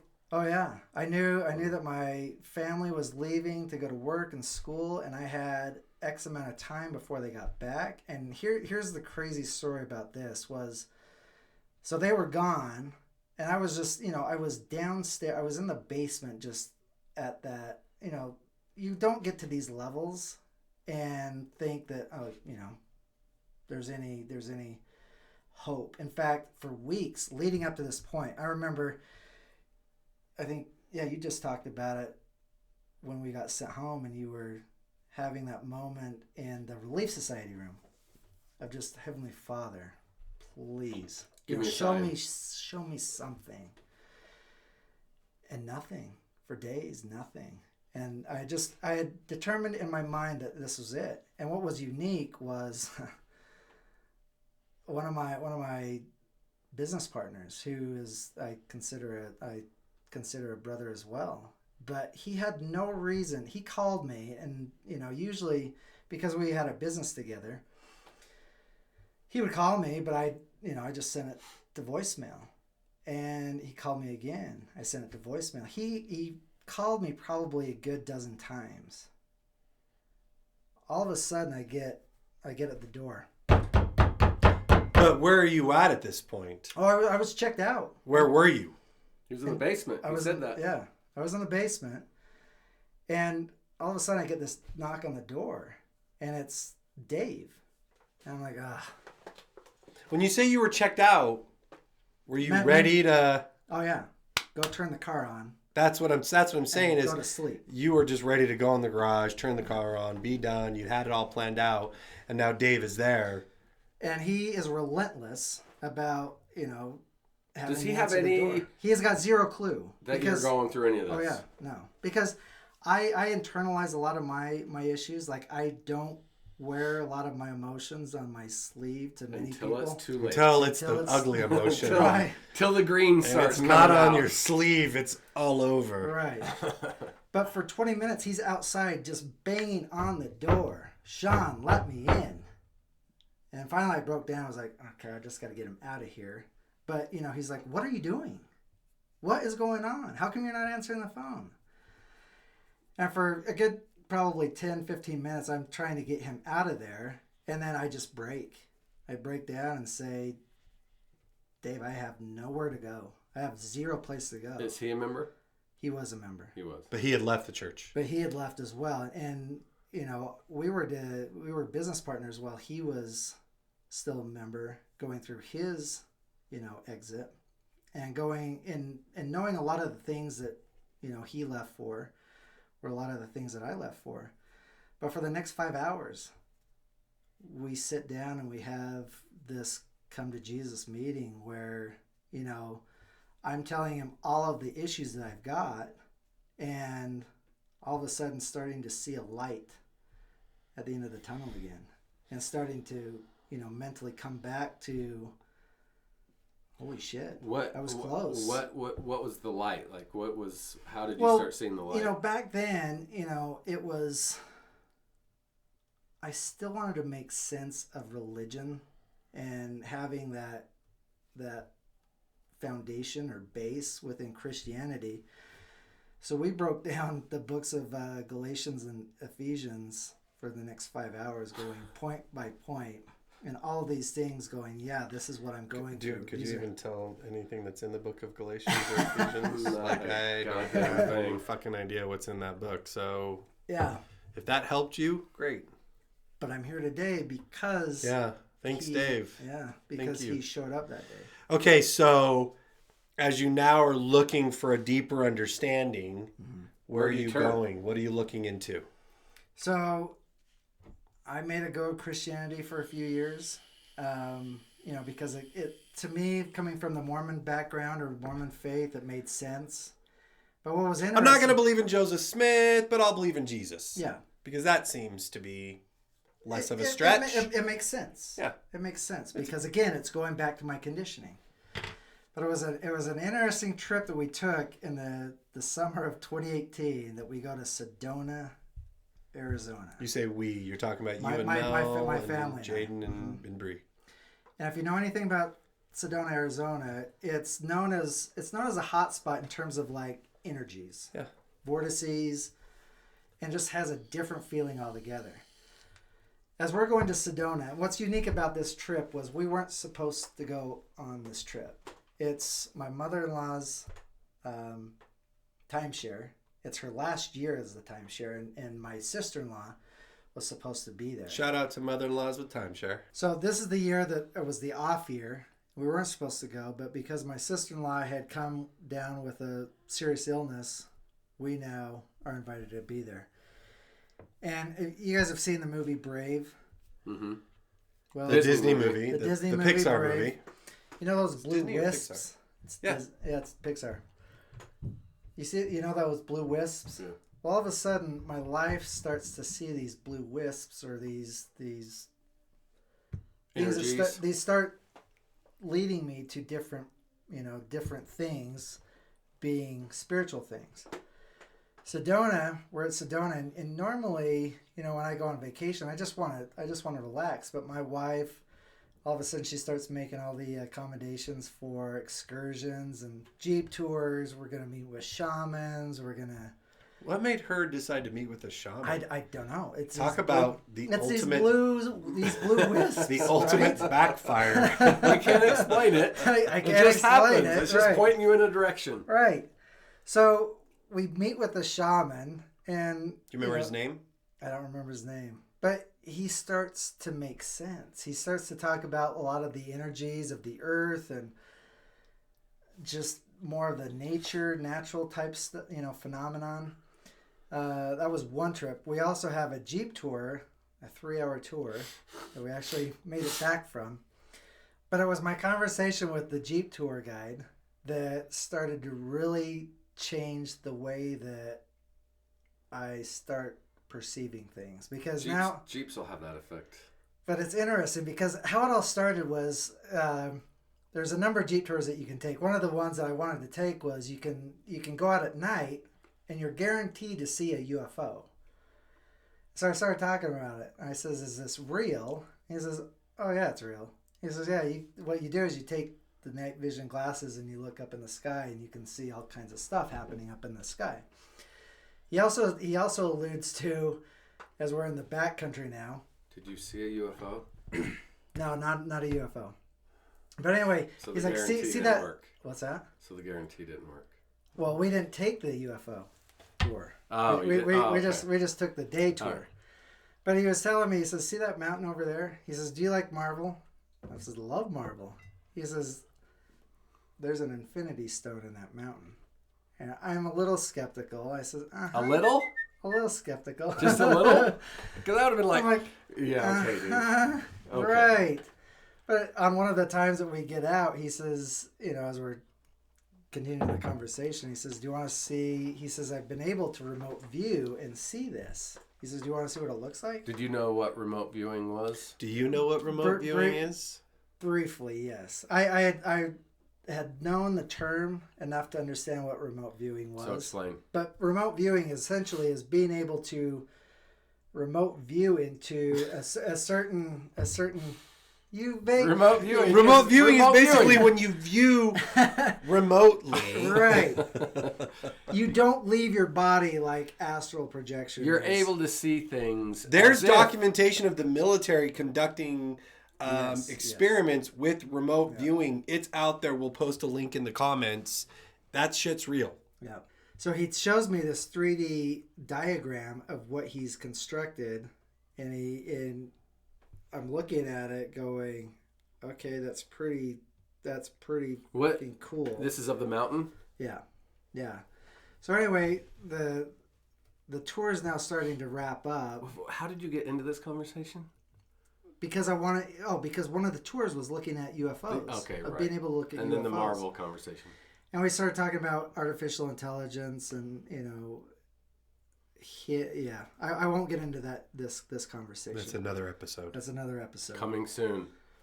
So we're now going back, and he's, throughout this conversation, blown my mind on many things that he's telling me about, not only myself and things that are, happening on the earth as we speak, but now he starts to tell me, he says, if you ever need to talk to somebody, here's my card. He gives me his card, and his name's Michael, and that's all it has is Michael, a phone number. I was like, okay. And what did Michael introduce you to that was really groundbreaking for you, aside from the... And that's the question, is all of a sudden, we had gotten back from Sedona, and now I'm texting him saying, okay, so what would you recommend? Starting with. Yeah, me starting with. And so he started outlining, look into sacred geometry, spirit science, Gaia. Spirit Science is a channel on YouTube. It's an amazing channel. If you're looking to kind of expand your horizons, it's an animated channel where they start explaining things like meditation and crystals and astral projection and remote viewing, and it just starting to get you spirituality. to see outside of the box of religion and just start being open to everything. Which I think it's maybe important to clarify that as you've gone through this awakening from your spiritual beliefs, it's opened your mind to the point where you're able to be open to this kind of stuff. Because I would, not to speak for you, but I would say it's safe to say that, you know, if you would have heard about this stuff prior to all that, you would have And I did. I remember many times hearing this in Australia and at certain parts after Australia of my life. and you just push it away as nonsense. But I remember being around people like that and the judgment that's passed on those and people. Thinking that's crazy. Right. Oh yeah, thinking. Right. That's what it was for me. It was just absolute nonsense, crazy talk. Look, if you would have told me 10 years ago that I would be doing a podcast talking about spirit science and sacred geometry and Gaia and ancient civilizations and the things that we now talk about on a regular basis, because we've taken the constraints of organized religion out of the picture, and now we just go, let's just consider the possibility of whatever. Is there maybe a reason that we've been conditioned to believe a certain thing? Maybe to be controlled, maybe to be obedient, so we'll just go along and pay our tithing and contribute to the building up of the kingdom, which really is just a business that we've all come to see and understand now. And so now you're getting to that point where you're taking the blinders off. Yes. And Gaia. You mentioned Gaia. Wait. We need to go back to the Infinity Stone, because you mentioned the Infinity Stone and didn't really finish off where that went. Well, just the possibility of if it's possible or true. So you talked about his drawing, and that that really captured your attention. And yeah, so because what he was saying, and I won't get into a lot of the details because it's, you know, when I say that's a whole nother part. But he started to make sense. And really starting to go, I don't think this guy's as crazy as my mother-in-law is thinking. What I would have thought a few years ago. Yeah. Right? Yeah, exactly. Well, exactly. You absolutely were thinking a couple Well, of I'm years saying ago. him. I'm saying his. Yeah. Yeah. So just like, you know, my thirst for knowledge, Truth. When I had that experience in Australia, I was having it again for the second time in my life. But Going down outside that- of the Mormon constraints, Yeah. you were able to just remove all of that. And my view started to go from a little golf ball size understanding to where I started to go down that rabbit hole of Gaia, and that just started to expand. and you explained spirit science. Gaia is like a Netflix for spirituality documentaries and stuff. If you haven't looked into Gaia, start looking at, it's 99 cents for the first month. It's a whole streaming service that just is open thinking about all things spirituality, universe, quantum physics. It talks about the quantum state. It talks about, like I said, ancient civilization. So this is where you kind of dive head first into the rabbit hole, right? Oh yeah, because all of a sudden now, when I talk about my mind being expanded, civilizations that predate the Adamites by thousands of years, hundreds of thousands of years. Again, that's a millions of whole years other that- episode. That's That we were taught that it only goes back to 7,000 well. I years. mean, So essentially- what do people that believe in the Bible believe? They believe the Earth is only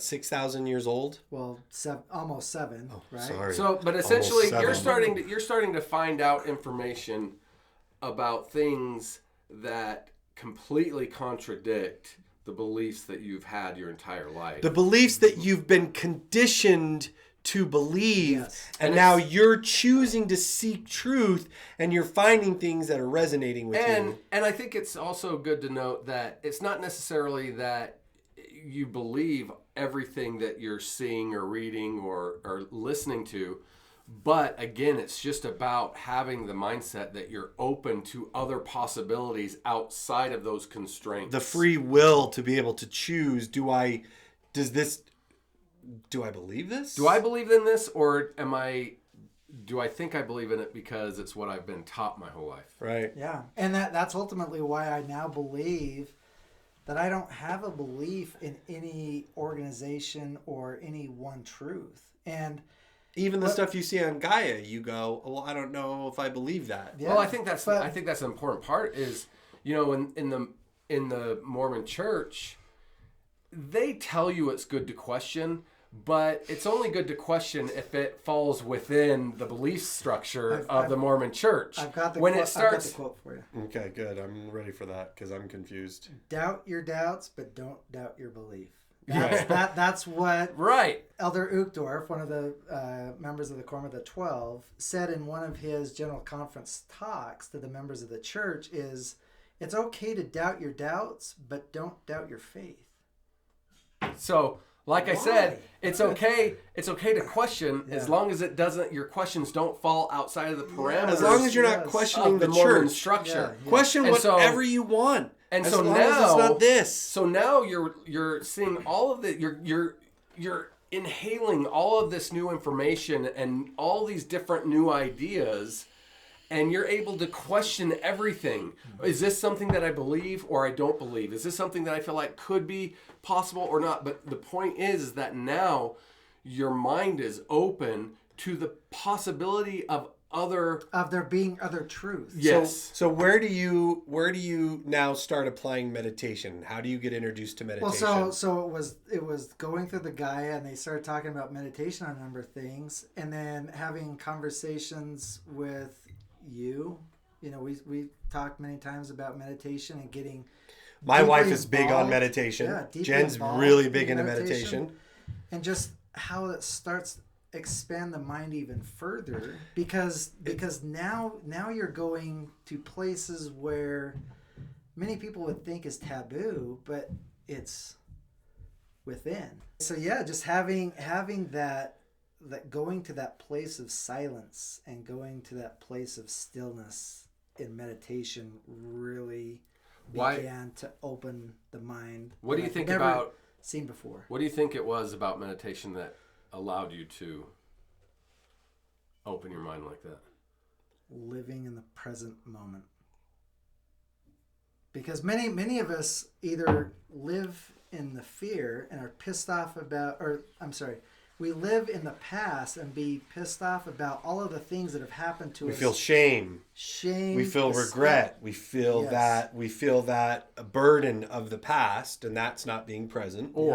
Or living in the future, which is anxiety. Fearful of what could happen. Anxiety and fear, but this moment. And losing sight of being in the present moment. This moment, right now, is all that matters. What's happening right now. The future's not guaranteed.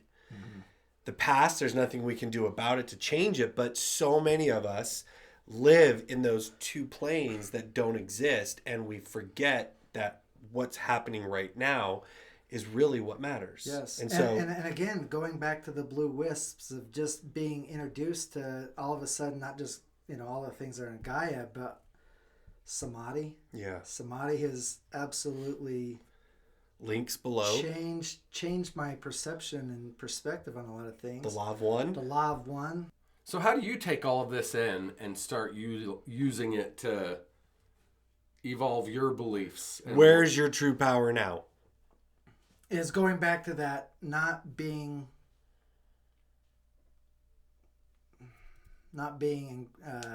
indoctrinated, not having that absolute belief in one theology or one idea. Now having the ability to listen to everything, consider everything, all possibilities, because who knows where, who knows what is absolute truth or whatnot. But that's where that's where I guess it comes to each of us to be able to go deep within, and that's where we start to find truth. Well, and that you just what you just said speaks to me, because that's exactly where I'm at. I'm at,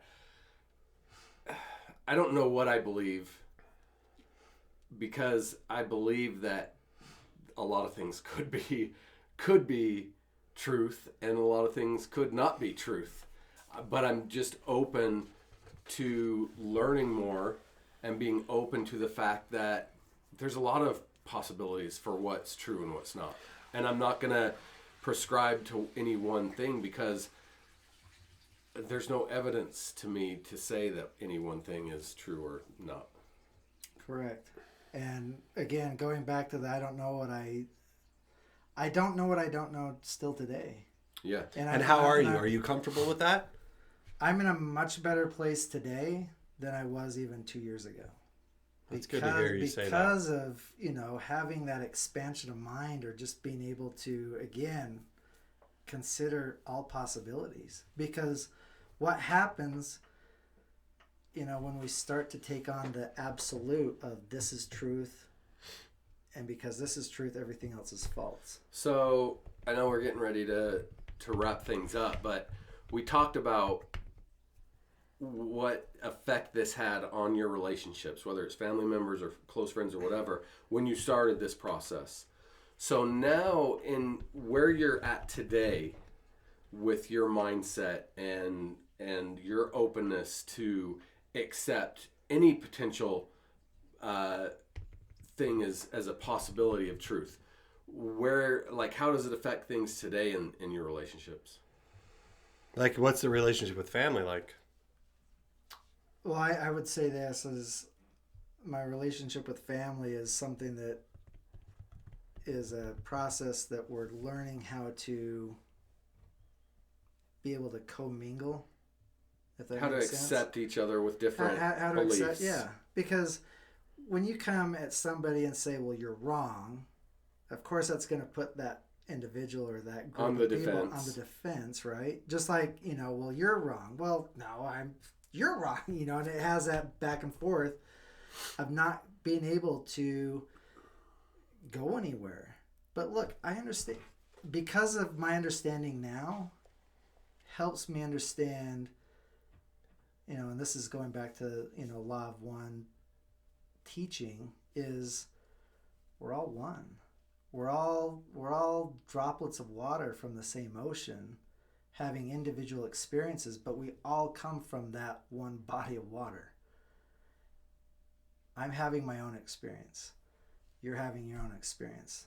My family members are having their own experience within what they've been taught to believe so far.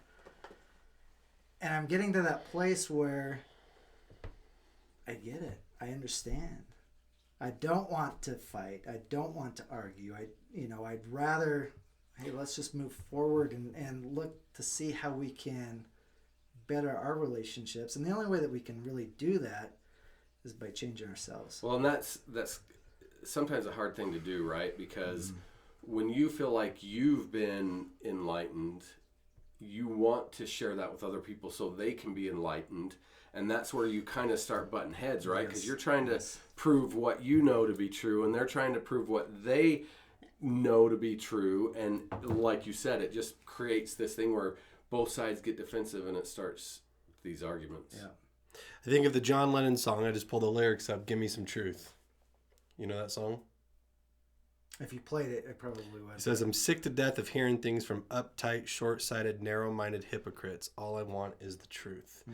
And it's hard, when you've been raised in a culture of uptight, short-sighted, narrow-minded hypocrites to go, well, I have the truth. I have the truth. I think in order to really find truth, you must unlearn what you have learned.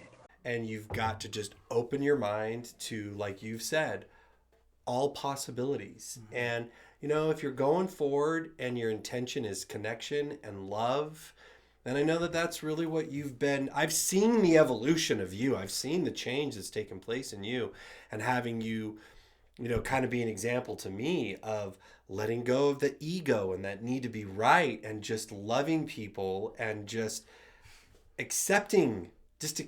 And that's really what, I think we need to do more of, is just try to accept people. But if you're being told to believe one thing and nobody else is right, you're just that short-sighted, narrow-minded hypocrite that is just not going to be able to find real answers. And I'll say this in closing, that if you come with your bias, if you come with your, your preconditions, if you come your defenses, with your defenses, you're gonna miss the point. Yeah. You have to be open-minded enough to go, that's interesting. At the very least, you have to be open-minded enough to say, to agree to disagree. Essentially, just say, look, you are on your, like you said, you're having your own experiences. You're on your own path. I'm having my own experiences, and I'm on my own path, and they may not mesh together, and that's okay. We can still have a great relationship. And if you're happy, that's great. I'm happy for you. I'm happy. And that's what life's about, is finding happiness and joy. Good on you, mate.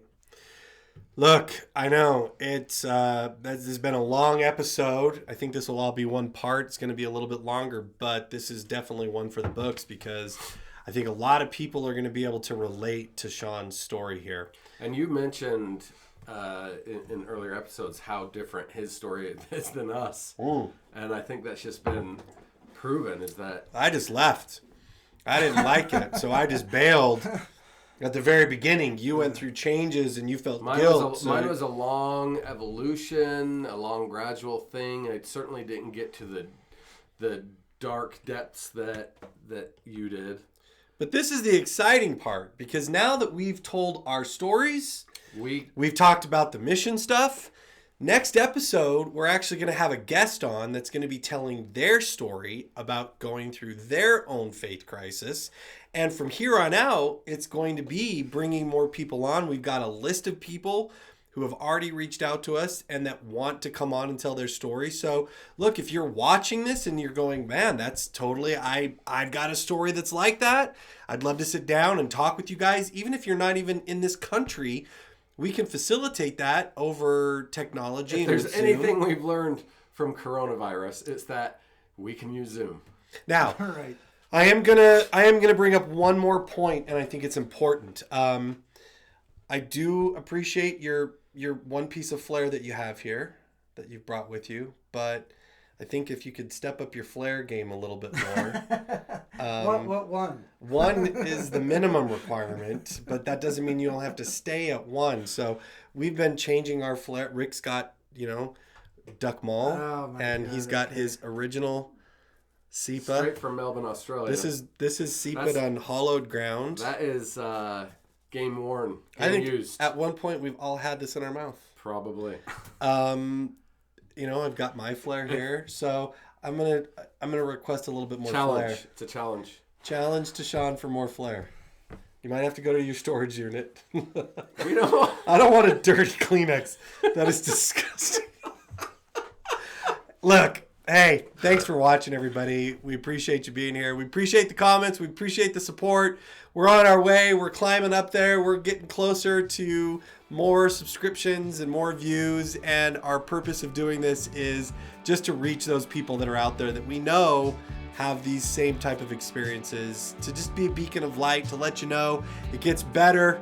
Shawn went through some dark days. Rick's been through some dark days. I've been through some dark days, but here we are. And if we can laugh about it and realize that this too shall pass, things are going to get better. So for now, this is the Underground saying cheers, and we'll see you in September. Bye, everybody. Peace. For more information or questions regarding the Underground or any of the topics we discuss, email us at wearetheunderground3@gmail.com, or you can message us on Facebook or YouTube by searching We Are the Underground 3.